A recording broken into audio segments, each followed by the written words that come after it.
It gets you into a lot of trouble because the problem with the Trump thing is you're damned if you do, you're damned if you don't. Half the nation's Republican and then 20% of them are super Trumpy, right? And the people who are really into Trump, they get very angry when you joke about him, but it's very hard as a comedian not to joke about him, especially during that first run when he's going grab him by the pussy. He didn't think he was going to win. So to tease a man that's saying grab him by the pussy and all this type of stuff, of course we were going to make jokes about it, you know?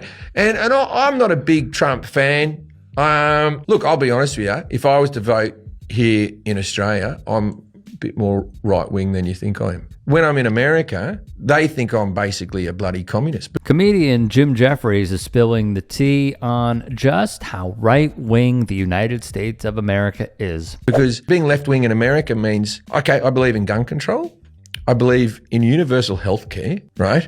And I believe in a woman's right to do what she wants with her body.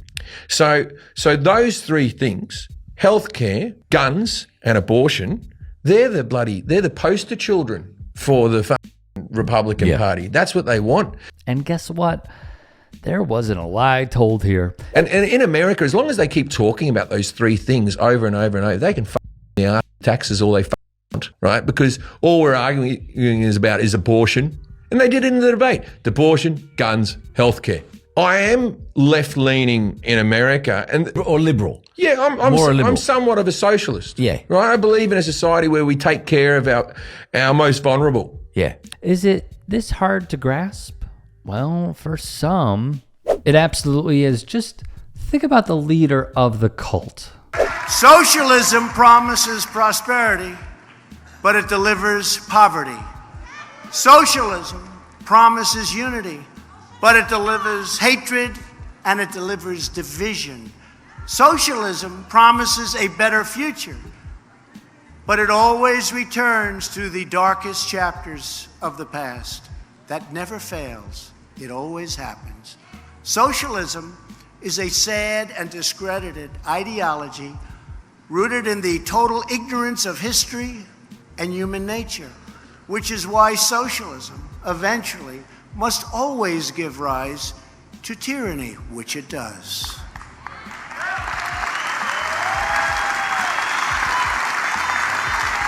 Socialists profess a love of diversity, but they always insist on absolute conformity. We know that socialism is not about justice. It's not about equality. It's not about lifting up the poor.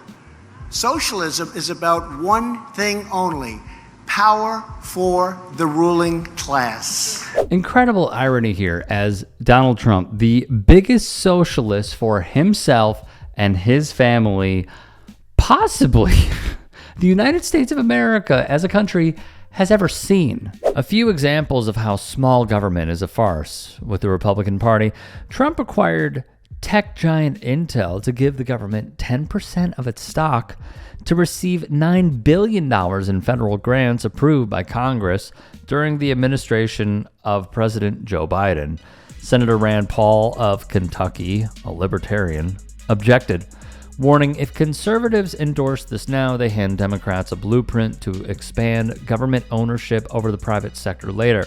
Socialism is literally government control of the means of production. Trump approved Nippon Steel's $14.9 billion purchase of U.S. Steel, only after the Japanese company agreed to give him the power, as in Trump, to veto major actions by U.S. Steel, and the president required AI chip manufacturers, NVIDIA and AMD, to give the United States government 15% of the revenue they generate from the sale of chips to China in return for his approval of licenses to export the chips. The saddest part, as Jefferies, a resident of California, will fully understand and state in podcast form. So in America, I pay all these taxes, and what do I get in the end? More military. I get more military. Fix the pothole in my street and get rid of all the homeless people and put them into housing. Work on the mental health of all the soldiers that have come back from the wars and are all in their head. How about we work on that for a little bit and stop spending it on more missiles? It turns out that in America, guess what? They've made enough weapons. They've made enough weapons to last forever. And I used to think that, oh no, we got to be strong because, what about Russia and China? Have you been They can't take over the Ukraine, mate. You're worried about Russia. Together. Yeah, they've got, the Russians have technology from Top Gun, and not Maverick, the original Top Gun. Just that old And the Chinese, we were worried about them ever. They sent a spy balloon. Not a drone. They sent a spy balloon over America for 3 days. Yeah, for 3 days. On the news, we talked about the spy balloon. The slowest moving, largest vehicle that mankind's ever created is what they sent. We've got enough guns. We've got enough weapons. We're good. Start spending it on the actual people. And so me saying, start spending on the people. Healthcare, housing, that's called socialism. And socialism in America might as well be called communism. That's how when they hear that word, they hear the word communism. Yes and no. That would mean Americans know the definitions of these words, Jim. In 2019, the Pew Research Center found that 55% of Americans had a negative impression of socialism, while 42% expressed a positive view. About two-thirds, 65%, said they had a positive view of capitalism, and a third viewed it negatively. Furthermore, the survey found that Republicans in particular viewed socialism and capitalism in zero-sum terms. A large majority of Republicans and Republican-leaning independents had both a positive impression of capitalism and a negative view of socialism. The other issue, the critics, about 1 in 5 or 19%, say that socialism undercuts people's initiative and work ethic, making people too reliant on the government for support. About as many critics of socialism, roughly 18%, refer to how socialism has failed historically or in other countries, such as Russia and Venezuela. A comparable share of those with negative impressions of socialism, 17%, say it is not consistent with democracy in the United States or simply not right for the United States. The issue that Jefferies and many other comics, even non-comics, run into is that Americans just don't get it, like at all. I will never talk on stage in America about healthcare because I've tried doing it and they'll never understand.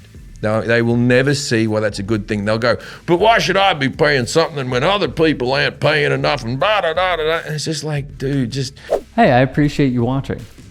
Now, if you can, please do become a channel member by going to youtube.com/tytsports and clicking the join button.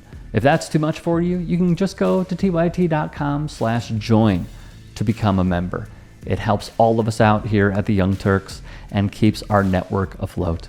In addition, you could follow me on my socials on Twitter, Instagram, and TikTok.